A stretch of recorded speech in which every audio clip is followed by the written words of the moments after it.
자, 그리고 06, 09, 39 이후에 나오는 새 문항은 기대값에 대한 거예요. 이것에 대해서는 제가 정기추 2에서 2017학년도 수능 설명서 짧게 이야기한 게 있으니까 먼저 보고 올게요. 공정한 보험에서는 지금 공정에 막 집중을 하고 있네요. 이런 공정한 보험에서는 각자가 납부하는 보험료와 지급받을 보험금에 대한 기대값이 일치해야 하며 일치, 동일 이렇게 출제자가 굉장히 출제하기 좋아하는 단어들이 있다 그랬죠? 포함된다, 1:1 대응된다, 일정하다 등등. 하여튼 여기 일치, 동일하다 이런 표현 보면 이거 출제될 가능성이 몹시 높겠구나 라고 생각하면 됩니다. 그리고 또 보험료의 총액과 보험금의 총액이 일치해야 된다. 그래야 어떻다고요? 공정하다. 자, 이때 보험금에 대한 기대값, 여기 기대값이라는 용어 나오니까 여러분들 모를까봐 사실은 중학교 수학 시간에 배우는 거긴 한데 아주 친절한 출제자들은 여러분들이 그거 까먹었을까봐 정의를 또 던져줍니다. 사고가 발생할 확률에 수령할 보험금 값을 곱한 값이다. 기대값은 어떤 사건이 발생할 확률에 그 사건 발생 시 얻을 이득을 곱한 값이다. 이 기대값 개념은 2006년 9월 모의평가 39번에 나온 적이 있어요. 보기에 제시되었던 내용인데 피실험자, 실험을 당하는 사람들, 얘네들에게 $4,000 벌 확률이 80%고 한 푼도 못 얻을 확률이 20%인 경우와 100%의 가능성으로 $3,000를 벌 경우 가운데 어느 쪽을 선택하겠냐고 물었다. 앞에 것 80%의 확률로 $4,000 그리고 20%의 확률로 $0를 선택할 경우의 기대값은 얼마냐면 이렇게 각각 곱해서 더해버리면 됩니다. 즉 0.8 곱하기 4,000 더하기 0.2 곱하기 0이 되는 거죠. 그럼 그 값은 얼마죠? $3,200가 되죠. 그래서 앞에 것을 선택할 경우 수학적 기대값은 $3,200가 된다. 이때 왜 $3,200가 이렇게 계산되는지 출제자가 아무런 얘기를 안 해줬어요. 왜 그랬다? 중학교 수학 교과서에 있기 때문일 거라고 저는 생각해요. 하여튼 이때 기대값은 $3,200고 100%의 가능성으로 $3,000 받을 경우 100% 곱하기 3,000이죠. 이거 얼마예요? 1 곱하기 3,000이니까 그냥 $3,000가 되죠. 둘 중에 기대값 어디가 높아요?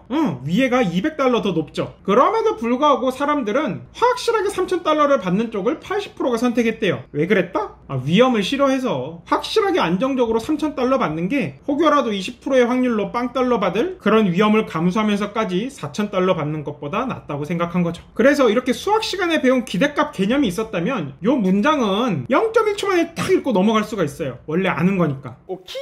참고로 이 지문 조금 더 살펴보면 돈을 벌 때는 위험을 기피합니다. 기대값이 더 크더라도 불확실한 것을 선택하지 않아요. 그런데 돈을 잃는 상황에서는 오히려 손실의 기대값이 더 큰 도박을 택하더란 말이죠.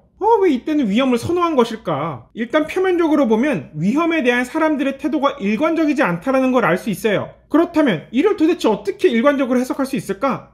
사람들은 확실한 것을 조금 더 과대평가하는구나. 확실한 이득을 더 크게 평가하기 때문에 이런 결과가 나왔고 아래에서는 확실한 손해를 더 크게 평가하다 보니까 기대값이 크더라도 불확실한 도박을 택했구나. 이렇게 이해하고 넘어갈 수 있습니다. 자, 이것도 제가 기대값 계산 연습을 한번 시켜드리려고 갖고 온 겁니다. 원리 K를 생각해보자. 기대값을 계산해 그 값이 더 큰 것을 선호하라 라는 원칙에 의하면 선택지 2개 중에 하나를 택한다고 할 때 선택 1의 기대값 얼마예요? 10만원 곱하기 1 해서 10만원이 나오죠. 선택 2는 총 100장이니까 20 곱하기 0.1 더하기 10 곱하기 0.89 더하기 0 곱하기 0.01 이렇게 계산할 수 있겠죠? 딱 봐도 두 개 중에 뭐가 더 커 보여요? 선택 2가 훨씬 커 보이죠? 그래서 이 원리에 따르면 철수는 게임 A에서는 선택 2를 골라야 돼요. 기대값이 크니까. 근데 우리 앞에서 살펴봤죠? 우리 확실한 걸 조금 더 과대평가한다고. 그래서 대부분의 사람들은 선택 1을 고릅니다. 자, 그리고 게임 B를 생각해보죠. 이때는 기대값을 생각해보니까 총 90장이죠? 그러니까 10만원 곱하기 90분의 1 더하기 0 곱하기 90분의 89. 반면에 선택 4는 20만원 곱하기 100분의 10 더하기 0 곱하기 100분의 90. 기대값 어디가 더 커요? 당연히 뒤에 게 더 크죠. 계산을 해보면 둘의 기대값이 다른 것보다 더 크기 때문이다 라는 문장을 정확하게 이해하기 위해서는 이렇게 금액에다가 확률을 곱하는 방식으로 우리가 기대값을 계산할 수 있어야 됩니다. 이 정도 단순한 산수, 수능 국어를 위해서 반드시 할 수 있어야 돼요.